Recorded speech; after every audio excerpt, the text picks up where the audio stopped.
we want the patient to thrive, to not just live, but thrive during the cancer treatment and even afterward. I have to say, I am very amazed on how advanced medicine is and how professional and knowledgeable our oncology doctors are, especially in America.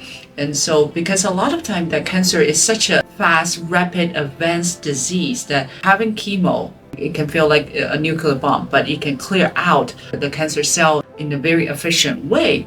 But I also have to say, I don't think it's enough, because in cancer care, it has to be a very holistic care, because it's not just about the cancer itself, but also we want the patient to thrive, to not just live, but thrive during the cancer treatment and even afterward. So having just chemo or radiation or surgery definitely is not enough, because remember, cancer cell is something that grows within you.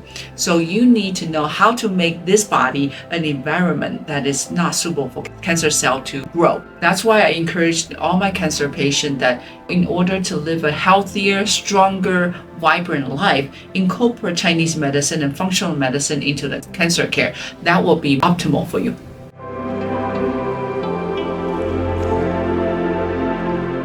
We have to know that the core mission of the conventional cancer care is to eliminate cancer and then make sure that they are not coming back. This is a very drastic measurement because it's all about elimination. When you eliminate the cancer cell, it's going to have a collateral damage to the normal cell, even to the system.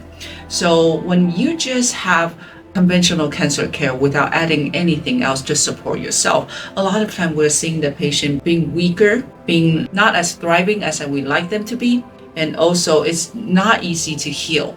And a lot of time chemo can bring up bone marrow suppression, and that could weaken our immune system.